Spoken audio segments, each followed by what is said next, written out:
today we are going to discuss about solar system, right? What is solar system? solar system क्या होता है? solar system एक ऐसा system है या फिर एक ऐसा ग्रुप है जहाँ पर सन होता है ना? सन के साथ साथ में और भी बहुत सारे प्लैनेट्स होते हैं। सन के साथ में बहुत सारे प्लैनेट्स होते हैं, है ना? इन प्लैनेट्स के मून्स होते हैं और इसके साथ में कॉमेट्स होते हैं, मीटियोर्स, एस्टेरॉइड्स। ये सारी चीज़ें एक सोलार सिस्टम में होती हैं, है ना? हमारे सोलार सिस्टम में सन है और उसके 8 प्लैनेट्स हैं जो इस सन के चारों ओर चक्कर लगाते रहते हैं, जिसमें से अर्थ भी हमारा एक प्लैनेट है। अर्थ भी क्या है?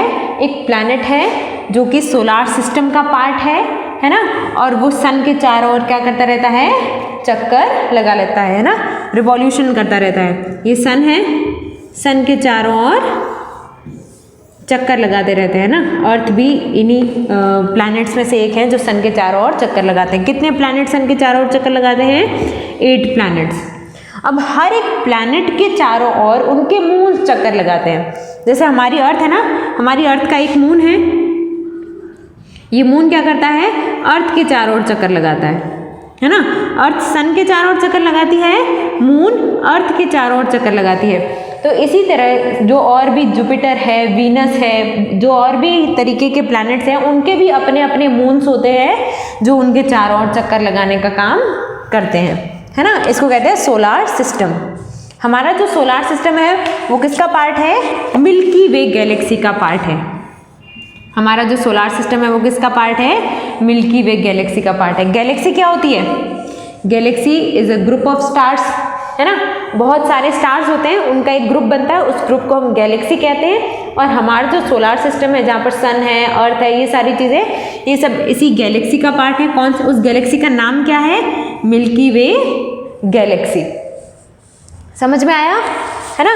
गैलेक्सीज होती है बहुत सारी गैलेक्सीज है हमारे यूनिवर्स में। उनमें से एक गैलेक्सी का नाम है मिल्की वे गैलेक्सी। उस गैलेक्सी में हमारा सोलार सिस्टम रहता है ना? उस गैलेक्सी में हमारा सोलार सिस्टम रहता है। सोलार सिस्टम में सन होता है, सन के चारों ओर 8 प्लैनेट्स चक्कर लगाते हैं। उन प्लैनेट्स के चारों ओर उनके मून चक्कर लगाते हैं। जैसे हमारी अर्थ के चारों ओर एक मून चक्कर लगाता है, वैसे अलग अलग प्लैनेट के अलग अलग नंबर ऑफ मून्स होते हैं, है ना? कॉमेट्स होते हैं, उनके बीच में मीटियोर्स होते हैं, एस्टेरॉइड्स होते हैं, है ना? ये सारी चीज़ें कहाँ पर हैं? मिल्की वे गैलेक्सी में। मिल्की वे गैलेक्सी में ही सोलार सिस्टम है और सोलार सिस्टम में ये सारी चीज़ें प्रेजेंट है। समझ में आया? The sun is the center of our solar system and all heavenly bodies in the solar system are bound to it by the force of gravity. अब ये सारी चीज़ें जो मैंने बताया अभी कि ये जो प्लैनेट है ये सन के चारों ओर चक्कर लगाते हैं, ये क्यों लगाते हैं?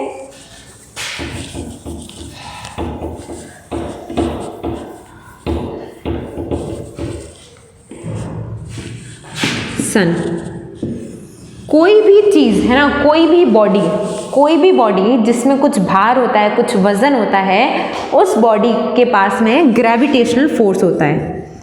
क्या होता है? ग्रेविटेशनल फोर्स होता है। ये ग्रेविटेशनल फोर्स क्या करता है? ये भारी चीज़ों को अपनी तरफ खींचने का काम करता है ना? सन के पास भी अपना ग्रेविटेशनल फोर्स है। समझ में आई बात? अर्थ के पास भी अपना ग्रेविटेशनल फोर्स है ना? जैसे अर्थ के पास ग्रेविटेशनल फोर्स है तो क्या होता है कि हम उस पर चल पाते हैं ना? अगर अर्थ के पास ग्रेविटेशनल फोर्स नहीं होता तो हम अर्थ की तरफ खींचे नहीं चले जाते ना। मतलब कि अगर हम कोई भी भारी चीज़ अगर ऊपर फेंकते हैं तो वो वापस नीचे आती है। क्यों आती है? क्योंकि अर्थ के पास क्या है? एक ग्रेविटेशनल फोर्स है जो उस चीज़ को अपनी तरफ खींचता है। उसी तरीके से सन के पास भी ग्रेविटेशनल फोर्स होता है, वो उस ग्रेविटेशनल फोर्स से अर्थ को अपनी तरफ खींचता है ना? उस ग्रेविटेशनल फोर्स से अर्थ को अपनी तरफ खींचता है ना? और अर्थ के पास भी अपना ग्रेविटेशनल फोर्स होता है जिसकी वजह से वो मून को अपनी तरफ खींचता है ना? सन के ग्रेविटेशनल फोर्स की वजह से अर्थ उसके चारों ओर चक्कर लगाती है, अर्थ के ग्रेविटेशनल फोर्स की वजह से मून उसके चारों ओर चक्कर लगाता है। समझ में आ गई बात? क्या है इसमें, सन के पास ग्रेविटेशनल फोर्स होता है। हर एक भारी चीज़ के पास अपना अपना ग्रेविटेशनल फोर्स होता है, जिसकी वजह से वो दूसरी चीज़ों को अपनी तरफ अट्रैक्ट करते हैं, है ना। तो सन के पास जो ग्रेविटेशनल फोर्स है वो उससे प्लैनेट्स को अपनी तरफ अट्रैक्ट करता है और प्लैनेट उसके चारों ओर हमेशा चक्कर लगाते रहते हैं। अगर सन के पास ग्रेविटेशनल फोर्स नहीं होता तो क्या होता, ये जो प्लैनेट है ये और कहीं चले जाते हैं ना, हमेशा सन के चारों ओर चक्कर लगाते नहीं रहते, लेकिन क्या होता है हमेशा ये सन के चारों ओर चक्कर लगाते रहते हैं, है ना। क्यों रहते हैं, क्योंकि सन के पास अपना ग्रेविटेशनल फोर्स होता है। उसी तरीके से अर्थ के पास भी अपना ग्रेविटेशनल फोर्स होता है, तो वो क्या करता है, मून को अपनी तरफ खींचता है ना। अब मैंने कहा कि सन के पास भी ग्रेविटेशनल फोर्स है और अर्थ के पास भी ग्रेविटेशनल फोर्स है, तो अर्थ सन को अपनी तरफ क्यों नहीं खींचती, है ना। अर्थ भी खींचती है, लेकिन अर्थ का जो ग्रेविटेशनल फोर्स है वो सन के कंपैरिजन में थोड़ा कम होता है। जो चीज़ जितनी भारी होगी उसका ग्रेविटेशनल फोर्स उतना ही ज़्यादा होगा। सन ज़्यादा भारी है तो सन का ग्रेविटेशनल फोर्स ज़्यादा है ना। अर्थ थोड़ी कम भारी है तो अर्थ का ग्रेविटेशनल फोर्स कम है ना। मून उससे भी कम है ना। तो मून का भी ग्रेविटेशनल फोर्स है ना। मून का भी ग्रेविटेशनल फोर्स है, लेकिन अर्थ के कंपैरिजन में कम है ना। हम अर्थ पर तो अच्छे से चल सकते हैं, लेकिन हम मून पर इतना अच्छे से नहीं चल पाते हैं ना, थोड़े बहुत हवा में ही रहते हैं वहाँ। The surface temperature of sun is 6000 degrees Celsius and the distance between earth and sun is about 150 million kilometre, है ना। जो सन का जो टेम्परेचर है, सरफेस का टेम्परेचर का मतलब तापमान है ना, उस पर कितनी गर्मी है, 6000 डिग्री सेल्सियस, ये सन की गर्मी है। और सन और अर्थ के बीच की दूरी कितनी है, 150 million kilometre. The sun is very big, but there are many other stars that are much bigger than sun. The planets are spherical in shape, but are of different size and of different composition. Mercury, Venus, Earth, Mars are rocky, while Jupiter, Saturn, Uranus, and Neptune are composition of liquid and gases. Mercury is nearest planet to the sun, but not the hottest. Venus is the hottest planet as its atmosphere mainly consists of carbon dioxide, a gas which trap heat. अब इसमें ये क्या बता रहा है कि जो अर्थ है ना, अर्थ या फिर सन, है ना, जो सन है, सन के चारों ओर बहुत सारे प्लैनेट्स चक्कर लगाते हैं, और उन प्लैनेट्स की जो, जैसे कि हमारी अर्थ भी एक प्लैनेट है, तो इन प्लैनेट की शेप कैसी है, स्फेरिकल। कैसी शेप है इनकी, स्फेरिकल, है ना, स्फेयर टाइप्स, लगभग इस तरीके से, है ना, स्फेयर टाइप इनकी स्ट्रक्चर होती है, किनकी, प्लैनेट्स की, है ना। सन भी एक स्टार है, मैंने बताया था सन क्या है, सन एक स्टार है। सन स्टार क्यों है, स्टार का मतलब होता है, स्टार का मतलब क्या होता है, वो बॉडी जिसके पास खुद की हीट और लाइट होती है ना, जो खुद की हीट और लाइट से जलते हैं, है ना, उनको कहते हैं स्टार। अब क्योंकि सन के पास भी खुद की हीट और लाइट है, इसीलिए सन भी एक स्टार है। सन क्या है, स्टार है ना। हमारे आकाश में स्टार दिखाई देते हैं रात के टाइम, वैसे ही सन भी एक स्टार है। सन एक स्टार क्यों है, क्योंकि सन के पास भी खुद की हीट और लाइट है, इसीलिए सन को भी हम स्टार कहते हैं। लेकिन अर्थ के पास खुद की हीट और लाइट नहीं है, मून के पास अपनी खुद की हीट और लाइट नहीं है। क्यों नहीं है, क्योंकि ये they are not the star, है ना, क्योंकि ये गैसेस से नहीं मिलकर बने होते हैं। सन और स्टार्स किससे मिलकर बने होते हैं, गैसेस से। गैसेस, कैसी गैसेस, बहुत ज़्यादा गर्म गैसेस, गर्म गैसेस से हीट पैदा होगी, हीट से लाइट पैदा होगी, है ना। इसीलिए जो स्टार्स हैं वो क्या होते हैं, हॉट और लाइट वाले, है ना, गर्म भी होते हैं और उनकी अपनी लाइट भी होती है, क्योंकि वो बहुत ज़्यादा गर्म गैसों से मिलकर बने होते हैं। प्लैनेट जो होते हैं वो यूजुअली लिक्विड से, सॉलिड से, है ना, ठोस, द्रव, है ना, इन सब चीज़ों से बने होते हैं। गैसेस भी होती हैं, है ना, हमारी अर्थ पर सारी चीज़ें हैं, लिक्विड भी है, सॉलिड भी है और गैसेस भी हैं, है ना। लेकिन सन पर सिर्फ गैसेस हैं, बहुत सारी गैसेस, बहुत ज़्यादा गर्म गैसेस। प्लैनेट की शेप कैसी होती है, spherical, but are of different size. अब इनकी साइज अलग अलग होती है, जैसे अर्थ थोड़ी छोटी है, जुपिटर बड़ा है ना। Mercury, Venus and Earth and Mars are rocky. अब ये जो 4 हैं, मर्क्यूरी, वीनस, अर्थ और मार्स, जो 4, ये देखो this is an diagram. Diagram में बता रखा है कि सन से लेकर जो लास्ट तक है वो किस सीक्वेंस में है ना। सन के सबसे बाद में है मर्क्यूरी, मतलब कि सन के सबसे नज़दीक जो प्लैनेट है वो कौन सा है, मर्क्यूरी। मर्क्यूरी के बाद में वीनस, वीनस के बाद में अर्थ, अर्थ के बाद में मार्स, मार्स के बाद में जुपिटर, फिर उसके बाद में सैटर्न, यूरेनस और नेपच्यून।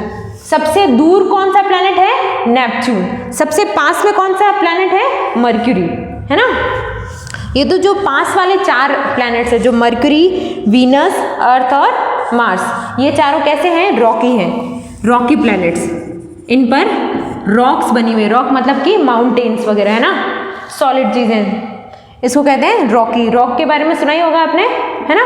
तो ये जो सूरज के सबसे पास में जो 4 प्लैनेट्स हैं, ये कैसे हैं, रॉकी प्लैनेट्स हैं। कैसे प्लैनेट्स हैं, रॉकी प्लैनेट्स हैं। फिर उसके बाद में जो है Jupiter, Saturn, Uranus and Neptune are composition of liquid and gases. वहां पर सॉलिड नहीं है। जो बाकी वाले 4 हैं, जो फर्स्ट 4 है, फर्स्ट 4 है ना, जो सूरज के सबसे पास में है, उन चारों में वो चारों कैसे हैं, रॉकी। रॉकी का मतलब वहां पर सॉलिड ज्यादा है ना, solid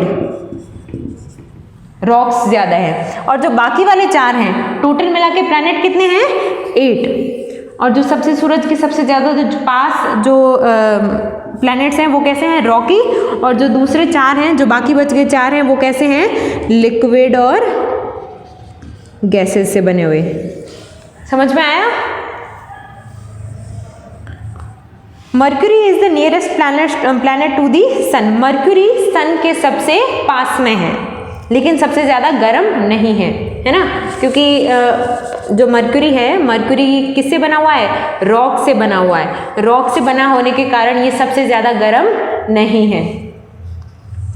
Venus is the hottest planet as it atmosphere mainly consist of carbon dioxide. लेकिन जो वीनस है, वीनस कैसा है, वीनस सबसे ज़्यादा गर्म प्लैनेट है। वीनस कैसा है, सबसे ज़्यादा गर्म प्लैनेट है। सन के सबसे पास में है मर्क्यूरी, सेकंड नंबर है वीनस, फिर उसके बाद में आती है अर्थ, फिर आता है मार्स, है ना। ये चारों जो ये कैसे हैं, रॉकी प्लैनेट्स हैं। ये सन के सबसे पास में होते हुए भी हॉटेस्ट नहीं है ना, सबसे ज़्यादा गर्म नहीं है। ये सेकंड नंबर होते हुए भी सबसे गर्म है, क्योंकि इस पर कार्बन डाई सबसे ज़्यादा है। CO2 गैस जो है वो सबसे ज़्यादा है। CO2 गैस कैसी होती है, बहुत ज़्यादा हॉट होती है। हॉट होने की वजह से इसका टेम्परेचर सबसे ज़्यादा है।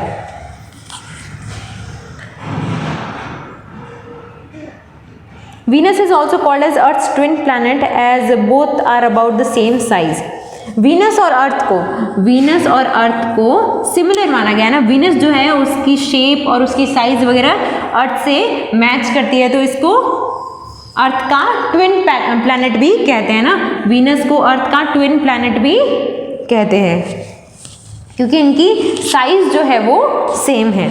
Saturn has many rings composed of dust and ice around it. जो सैटर्न है ना, जो शनि है ना, सैटर्न का मतलब शनि, तो इसके चारों ओर क्या है, डस्ट की लेयर्स बनी हुई है ना। क्या बनी हुई है, डस्ट की रिंग्स बनी हुई है। जो डस्ट का मतलब कि छोटे मोटे जो धूल मिट्टी के जो पार्टिकल्स होते हैं, उनकी रिंग बनी हुई है सैटर्न के चारों ओर। आपको डायग्राम में दिख जाएगी। Saturn has many rings composed of dust and ice around it, है ना।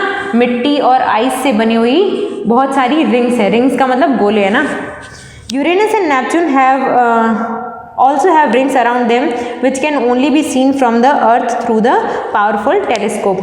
अब यूरेनस और नेपच्यून के भी चारों रिंग्स हैं, है ना, लेकिन जो वो थोड़ी माइन्यूट है, लेकिन सैटर्न की जो रिंग है वो बहुत ही बड़ी रिंग्स हैं, और यूरेनस और नेपच्यून की छोटी छोटी रिंग्स है, जो अपने को अपन टेलीस्कोप का यूज़ करके देख सकते हैं।